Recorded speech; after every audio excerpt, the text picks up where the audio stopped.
Last month, I hosted a book club on my Instagram account where I invited people to join me to read a book called In Cold Blood by Truman Capote. And together, over 1 month, we read this book.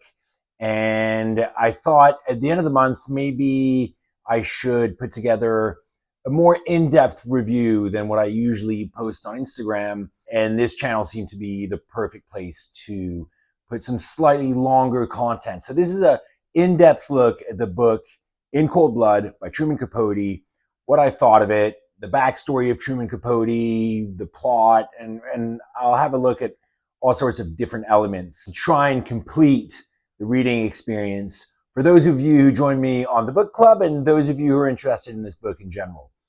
The first thing to think about is Truman Capote, the author, and who he is and where he came from and what the context was when he wrote this book. Truman Capote was born in 1924 in New Orleans. He's from the South, spent his childhood down there, spent numerous summers in the town of Monroeville in Alabama, where one of his childhood friends was none other than Harper Lee, who would go on later to write the classic novel To Kill a Mockingbird. So it's a really interesting aspect of his life that at a very early age, he was with another major literary figure, and that they kind of grew up together and possibly inspired each other on their paths to becoming great writers. But so then in his late teens, early 20s, Truman Capote moves to New York and essentially finds his place in the world. He quickly becomes a kind of literary boy wonder, works at the New Yorker in an internship, but it's still a pretty prestigious post for a young man coming from the South. And he's openly gay, quite flamboyant, a little bit effeminate, which would have been a bit of a struggle, one might imagine, in the American South of the 1940s. But in New York, which is a much more tolerant place, he kind of finds his place. And so he's this kind of literary boy wonder. He's writing various pieces, and he's kind of part of this it crowd, and he's out and about town. It's all very exciting. And he starts writing a little bit more seriously, and his work seems to project his desire of living in a glamorous side of New York, a very aspirational side. If you can make it here, you can make it anywhere. And so one of his earliest books in New York is, of course, the classic novella Breakfast at Tiffany's, which was made into the classic movie with Audrey Hepburn. So that's his early career path. And then one day he hears about the story of this murder in Kansas of this family of four. And it's an article, I think, in the New York Times, and he reads it.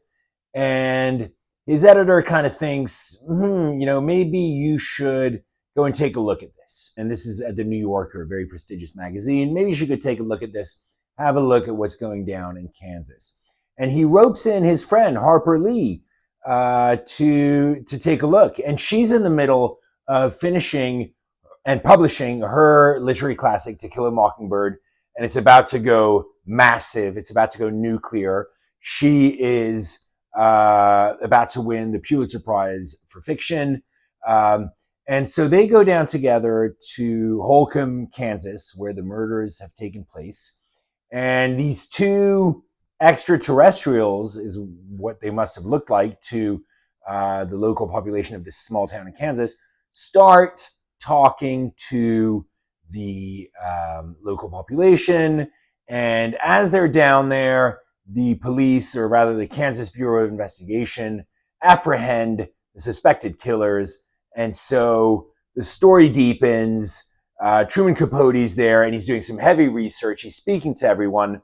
The research he puts together will later amount to about 8,000 pages of notes around the murder, the different characters. And so you can imagine the editing work that would have gone into that. So with Harper Lee, he puts together these 8,000 pages of notes over a period of about 6 years. And originally, the story of In Cold Blood is serialized in the New Yorker, and it just goes also completely viral. And every single issue sells out, and he becomes a very visible, very prominent, successful author. The book is published later that year in 1966, so about 7 years after the murders. That's how long the research took, the trial, the denouement, and so on. But the book is massively successful. And here we move a little bit past the book in Capote's biography. Capote is now a 40-year-old writer. He's just had a mega bestseller, huge critical success, huge commercial success, and he is well regarded, renowned, and so on. And he falls into a circle of women in New York who are these socialites, very wealthy socialites. And the ringleader of these wealthy socialites is a lady called Babe Paley, who's the wife of the chairman of CBS, the big American network, a guy called Bill Paley. And so the chairman of CBS is obviously a very powerful, wealthy guy. His wife is a very powerful, wealthy lady. And she has a circle of ladies around her. And they kind of adopt Truman Capote, this really cool, successful, young gay writer, as a mascot, close friend, what have you. And he becomes really part of this inner circle of New York society. And it's around this time that he hosts a huge ball in New York called the Black and White Ball, which he co-hosts, but largely organizes himself, co-hosts with Katharine Graham, who's the publisher of the Washington Post. And so you can imagine it's a massive who's who of the literary world, the business world, the social world, the art world. Anybody who's anybody goes to this Black and White Ball, which is hosted by this hot writer who's at the peak of his powers socially and financially. So it's all super great. And this kind of marks the beginning of the end for Truman Capote, because he starts partying a bit too hard, drinking a bit too hard, getting into drugs, spending a lot of money, getting facelifts. He's not really heading in the right direction. But hey, he's got a lot of money. He's friends with all these cool women. And so it's looking good. But the slope is a slippery one. And gradually the slope starts to accelerate, and he starts needing a little bit of money, and he's hungry for more recognition. And so in the mid-70s, 10 years after the Black and White Ball, he publishes a collection of short stories, novellas, which he seems to think is going to be part of this magnum opus, largely inspired by Marcel Proust, In Search of Lost Time. It's going to be the American Proust, is what he has in mind. And of course, Proust, a big part of his book, In Search of Lost Time, was a commentary on the social landscape of Paris in the early 1900s, of the aristocracy of Paris, and he makes a comment on the twilight of that social order in France. And Truman Capote, he gets into his head that he's going to publish this huge opus, and that he's going to make this commentary on this American aristocracy of these socialites, and publishes stories that essentially are tell-alls of these women's dirty secrets that he's been accumulating for 10 years. And the fallout is immediate and disastrous, and he is essentially completely shunned from New York society, which was his kind of social hub. He's completely disgraced in the circles where he's been hanging out for a few decades. He's essentially sent into a social exile. And this, of course, then accelerates his loneliness, his drinking, his drug taking, and things really start to accelerate. And so, in fact, In Cold Blood was the last novel that he ever published, because after that, things just went south so quickly. And he eventually died in 1984. In the 70s and 80s, he was kind of notorious for doing the chat shows on TV and being a little bit scandalous on those and making these outrageous comments, and his appearance started degrading, and it just wasn't a very pretty ending for poor Truman Capote. So that's the life of Truman Capote. That's the vibe he was going for. And when he wrote this book in Cold Blood, he was kind of at the turning point between being a promising, hardworking young writer who wanted to make his mark on the literary world, and this guy who was just interested in partying and jet setting and so on. So now let's talk about the book itself, In Cold Blood. It's the true story of a murder that takes place in Kansas in 1959. It's the murder of the Clutter family, which is composed of a father, Herb. He's a hardworking farmer, successful, made money. He's a respected member of the local community, across the church, across the local clubs, and so on. His wife, Bonnie, is also well respected, although she seems to be suffering from some sort of ongoing depressive tendencies. And then their two kids, Nancy and Kenyon, are adorable, successful teenagers in their local school, popular. I mean, it's just a dream family living in this very healthy, wholesome community in Kansas. It's very 1950s, very, oh, shucks, kind of a golden era of the past that one can't quite believe existed. And even if it did, was it that much of a paradise? So that's a really interesting setting. And what Capote does brilliantly is that he presents this community and these characters with a fantastic sense of dread. There's a sense of inevitability. There's a sense that something bad's going to happen. He presents omens, almost in a subconscious way, these omens that something bad's going to come. The story is told in a way where there are a lot of cliffhangers between chapters with ominous warnings that something bad is on the way. And kind of like a Greek tragedy or like the poem Paradise Lost by John Milton, you get a sense that this paradise is about to get very, very lost. And that's when he introduces the characters of Dick Hickok and Perry Smith. And without giving too much away, they are the killers. They're going to kill the Clutter family. And the book is then an examination of all of the characters, the impact of the murders on these different characters, on the town of Holcomb, which in itself is a character, a kind of aggregate, composite collection of characters. It's going to look at the investigation of the murders by the Kansas Bureau of Investigation. It's going to look at how the criminals are arrested. It's going to look at the backstory of the criminals, and it does it in a really cool way that added, I think, for the first time, probably a dimension to certain characters, especially the killers, and that created a sense of empathy, which grows throughout the book. You get more and more empathy throughout the book as you discover the backstory of the two killers. And then, because the book was serialized, and I think that they wanted to keep the readers hooked on this serial, Truman Capote, decided to present the accounts of the nights of the murder at the end.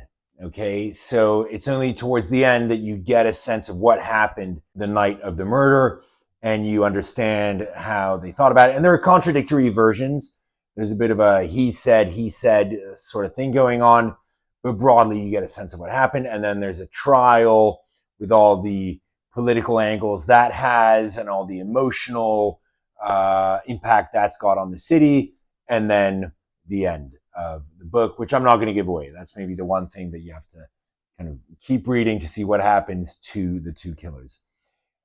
So What's amazing about this book is everything I've just described is a true story. This really happened. And Truman Capote was a novelist. He was a writer, closely connected to The New Yorker, which is known for both a lot of great nonfiction articles and a lot of fiction. And here, this guy, Truman Capote, had a pretty brilliant idea. And it was an idea that was going to take hold very deeply in American writing. It was an idea that was going to raise a lot of questions about writing. And it was, I think, one of the greatest innovations in literature since the first person who had the idea of making something up, making a story up around a campfire, and taking the characters in the story through a certain arc. It was that level of reinventing literature. And God knows that literature needed some sort of reinvention because the novel hadn't really evolved since the 19th century and the Russian novelists and Charles Dickens and all that. So what he did is he did very simple. He took a nonfiction concept and he wrote it like a novel. And sometimes the greatest ideas, the most brilliant ideas, are the simplest and stupidest sounding. He took a true story and he wrote it like a novel. And therein lies the beauty of this book. That's the heart of this book. And he took a true crime and he treated it like it was a Flaubert novel. And so the characters, rather than being static icons that you usually see in the news, with very little depth and a purely factual presentation of everything. That's what the news is presentation of facts. This tried to present the facts and the layer below, the emotional layer, the historical layer, the cultural layer. And so what comes out are real characters, real people. And these people are real people. And that was a truly amazing invention. Now, what it raised in terms of the questions was equally important because there were big debates after this book came out around, well, how much of it is really true? And Truman Capote made the claim that everything's true. It's all down to every last comma I wrote. And as you read it, you realize some of it has to be embellished. Some of it has to be imagined. Truman Capote couldn't possibly have been in the room when these two people had that conversation. No matter how much research he did, at some point he has to imagine, okay, well, they were in this place. They have a conversation about this. Here I'm imagining what the conversation is, right? How far does that embellishment go? And the question might be, well, who cares how far it goes? As long as it's broadly true, it's okay maybe if that character and that character didn't get along, but in the book, they do get along for the purposes of the storytelling. So there's a lot there that around the veracity of storytelling and the creation of art. If you're writing a novel, you can make it all up. If you're writing a novel about something that's originally true, how much of it can you really make up? And that's a really interesting ethical question. There were also some questions around how close Truman Capote got to one of the investigators. And then the question is, well, how much sympathy does that character or that real life person get at the hands of Truman Capote versus what is the truth around this person's involvement in the wider story? There were also questions about how much Truman Capote became too friendly with the killers, became too emotionally involved, specifically with Perry Smith. And in the book, Perry Smith is the one who comes across as the most mitigated, with whom there is the most empathy, because his upbringing's so shit, and his father was such an ass, and he never had the opportunities, and he felt embarrassed about his life, about his body. He's embarrassed about his ethnicity. He's part Native American, and so some people keep thinking that he's Mexican, but he's not white. So that in 1950s America gets misinterpreted and discriminated against, and people refer to that. So you get some sympathy there. And how much of that sympathy is really true? And again, does it really matter? And one might argue that it doesn't. And that style of novelized nonfiction would give birth to a whole new area of literature that was later called the New Journalism. That was a term given to it by Tom Wolfe, who was a big proponent of that. And it created the platform, this book, In Cold Blood, created the platform for great writers like Gay Talese, who wrote The Bridge, the story of the construction of a bridge in New York, and the stories of the men and women who built this bridge. And then other writers like Hunter S. Thompson and his escapades, for example, in Las Vegas, in Fear and Loathing in Las Vegas. And then writers like Tom Wolfe, of course, Norman Mailer, Joan Didion, Slouching Towards Bethlehem, A Year of Magical Thinking.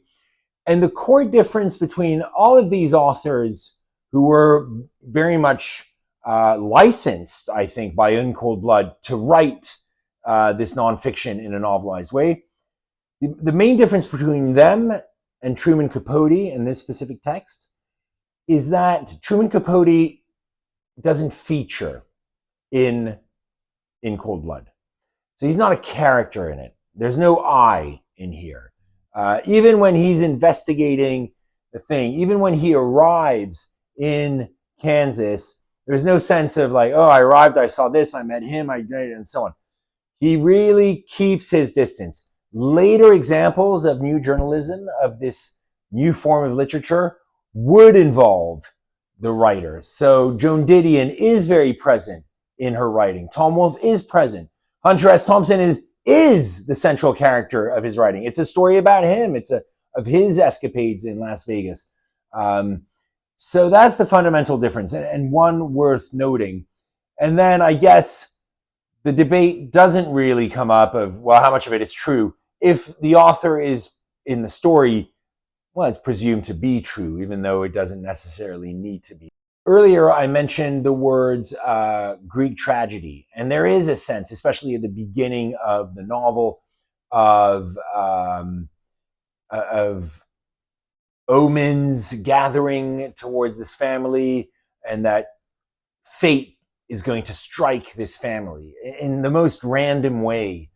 And then you've discovered, well, it's maybe not that random. There might have been almost some oracular lead up to the murder, that it was fated and almost predicted by other people in the story. So there's an interesting contrast here between free will and determinism, fate, how much of this could have happened, how much are the killers the wrong people in the wrong place at the wrong time, and all of this bears some thinking, and that debate is one of the fundamental debates of literature. And that debate brings me to another great point about this book that I loved, and I kept repeating it in my progress reports on Instagram, which was, I just loved how this was a tale of contrasts. This was a tale of good versus evil, of a paradise of wholesome, decent people. You know, you can imagine the Kansas of the 1950s, and it's depicted in this very innocent way, the innocence of paradise. And then you compare it to the seedy underbelly lifestyle of dishonesty and thievery of the killers. And so the contrast between these two worlds colliding in this grand clash of good versus evil was great. The clash of a rural community versus the urban community is absolutely brilliant. You've got this contrast between good and evil. You've got this contrast between the rural community and the urban community. You've got the contrast, even though Truman Capote is not present, between this flamboyant, cool New Yorker and the more rural types that he might have encountered. And I read somewhere, and this is kind of interesting, that Truman Capote, when he was interviewing some of the people in Kansas, I mean, he must have appeared to them like a complete extraterrestrial, like an alien. New York must have seemed like another planet to a lot of these people. And the mannerisms of this guy were so different from what they were used to that it might not have been so easy. But what he did, and I read this somewhere, is that he dropped a lot of names. And he would be like, oh, my friend Frank Sinatra. Oh, my friend Ava Gardner. Oh, my friend blah, blah, blah. And that would kind of get the local inhabitants in Kansas kind of starstruck and be like, oh, wow, you know Frank Sinatra. Let me tell you everything I know. And that celebrity effect was put, I think, to very good use in getting a lot out of the people for the purpose of research. And then I think a final point that's worth thinking about with regard to In Cold Blood and its impact was, and again, and this connects to the point about contrasts, this was kind of a book that was exactly at the right moment, a great descriptor of a certain pivot in America.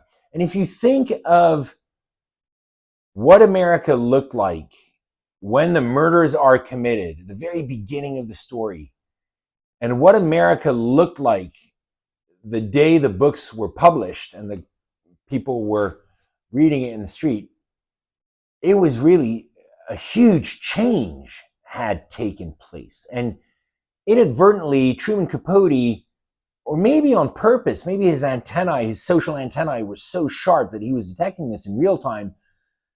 But, you know, America went through an Eisenhower era time when men played golf and women were in the kitchen and everything was hunky-dory and A1A and, you know, this kind of false paradise. And then in this false paradise, these snakes arrived and kind of upended everything. And by the time people were reading this book, JFK had been shot. The war in Vietnam was raging. Counterculture was really beginning to rise. We were 3 years away from Woodstock. People were starting to smoke weed and drop acid and so on. So there was really a huge pivot, a huge societal pivot between the moment of the murders and this book being published. And somehow that pivot is kind of captured here. People, when talking about In Cold Blood, do talk about how that specific murder in Holcomb, Texas, was the moment where people started locking their doors. It was the moment where you didn't stop to have a cup of coffee with that person in the diner whom you didn't know, but heck, you were going to find out, to being distrustful. This was the moment where communities didn't quite gather together on Sundays in the town square, but stayed behind their closed doors. So this book and the events it described really had a huge impact somewhere and were a massive commentary on that big pivot that America underwent. So those are the main points that I had for this rant of a review. I'm sorry I kept you so long. If you're still listening, that's amazing. Fair play to you. I loved this book. I think it was really a beautifully written book. Truman Capote has a power with words, and writers either have that power or they don't, and he has it. It's that X factor of writers. Kind of less is more writing, and I think he does it beautifully. I think this was so pioneering in terms of being this new genre of literature, this novelized nonfiction. And I think it's an amazing study of these contrasts between old America, new America, rural America, urban America, good versus evil. And so all of these points make this a really, truly unique book that fully deserved its huge critical and commercial success, and is a reference that I think a lot of people should read. If you enjoyed this content, please don't forget to subscribe to this channel by clicking in the link below in the description. You can also check out my podcast where I regularly interview authors, and that's on Spotify and Apple Podcasts, also called Lit with Charles. And you can follow my Substack newsletter where you can subscribe for great weekly content, literary news, reviews, and recommendations that come straight to your inbox.